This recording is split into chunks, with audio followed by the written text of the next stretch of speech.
Good evening, folks. I guess we will call this one part 2 of the downside of life 20 years post gastric bypass. This time I have made a list. So let's get to this shit. Okay, number 1, bras never fit. Unless I go into the city and have the little old ladies measure me up and make me one by hand, I can never find a bra that actually fits both of what's going on here. I make jokes that I am a slighty righty and a hefty lefty. Or that I went from a 42 triple D to a 32 long. Those are my two favorite boob jokes.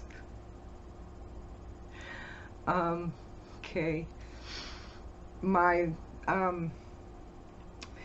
my pubic region is rather unattractive. There's a lot of unfortunate folds and creases in really bad places, and because of this, in the center of my pubic region there is a 2-inch long by 1.5 inch tall, wide, whatever, bald spot, like dead center of everything. So that makes intimacy a little bit hard. Yes.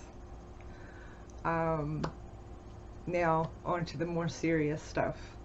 I still get dumping syndrome. Now, what dumping syndrome is when raw sugar hits my intestines. I have spasms, and it's got to come out one way or the other, and sometimes from both ways.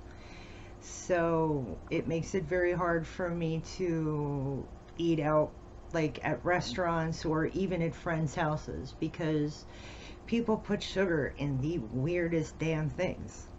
It also happens with certain types of carbohydrates too, like certain types of bread set it off, and it just like, oh, it foams, and it's really painful, and it's just all this horrible spasms that I cannot control at all. So yeah, I cook for myself a lot. Okay, another thing is I still get really full really fast, and I'm still not good at gauging when to stop eating. Sometimes, I mean, like 3 or 4 bites and I'm usually done for a while. I come back to my food every couple of hours, but because of that, because I get full so fast, I end up packing my little pouch, which is what my stomach is called now, a pouch.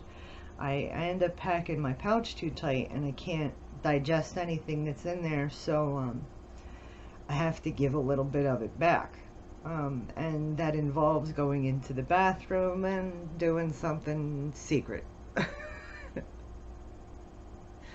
I don't want to offend anybody, or make anybody think that I'm, you know, pro Anna. But yeah, that's what is the thing that needs to be done. Anyway, I am very lactose intolerant. I cannot have any kind of whole milk or nice ice cream or like pudding or custards or anything like that that has like a lot of raw dairy in it, because it's just really unpleasant for everybody around me and really painful for me after the fact. I am very malnourished all of the time because of malabsorption, because I don't have all of my intestines anymore. So that causes me to need B12 shots once a month for the rest of my life, and I also have to have periodic iron infusions. That's they hook a whole IV bag up to me, and I sit there for like an hour watching daytime TV while I, you know, get iron. And that sucks a lot. for its own reasons.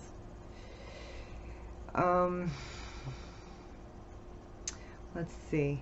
Okay, Reynolds Syndrome. Reynolds Syndrome is a circulatory disorder that is linked to gastric bypass, and it is my fingers and my toes get really, really cold and really stiff and painful, and it makes doing things like gripping scissors or even just like opening a can of cat food really incredibly hard in the mornings. Like I have to warm my hands up under the faucet before I can get to do anything. I'm very anemic, hence the needing of the B12 shots and the iron infusions. That makes me sleep a lot, and it makes me fatigued a lot, and I miss out on a lot of things because I know I just can't keep up,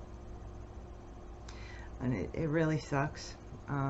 Okay, hernias. I've had 2 hernia repairs, and I started with a 4-inch incision from the gastric bypass, and now it's about 6.5 inches. And the last surgeon wasn't real precise with his staples, so it healed a little funny, and now it kind of looks like I have 2 belly buttons, so I make a lot of stupid alien jokes about that. Yep. And I ripped the second mesh about 2 months after the surgery because we moved into our new house, which is this one here, and I was trying to be little Bonnie Badass carrying boxes and shit, so yep, that happened. Okay, another nutritional issue that I have to deal with rather often is beriberi. It's a disorder of, you know, it's just a severe vitamin deficiency and protein deficiency, and the Japanese Navy in World War II used to get it because all they had was rice and simple carbohydrates on the boat, and it causes hair loss, my nails fall out. More severe side effects are confusion, brain fog, fatigue, rash, and hallucinations. So yeah, it's kind of fun. Oh, and irritability and mood swings too. Yep. Another thing is intestinal uncoolness. I suspect that I have either irritable bowel syndrome or Crohn's disease because I'm in the bathroom more than I'm not. And it really sucks. It really do suck. I have ulcers in my stomach pouch, my intestines, and in my esophagus. So I have to take a very high power antacid every single day, twice a day. It's called Protonics. And if I miss a dose, it hurts so bad that like it just feels like everything is eating me inside of my guts. So like, yeah, I'll be on that for the rest of my life. I also have a severe calcium deficiency. I have lost 2.5 inches since high school. I've lost 2.5 inches of my height since high school. And also it's causing some problems with my teeth. I'm surprised it's taken this long to do it, but I've started to experience some brittleness in the back teeth. And I'm going to have to get a bunch of stuff replaced eventually, and that's going to suck. So anyway, that is the physical downside of life 20 years post-gastric bypass. In my next video, I will talk about the emotional and mental aspects of extreme weight loss. Until then, have a good night, everybody. Be kind to yourselves.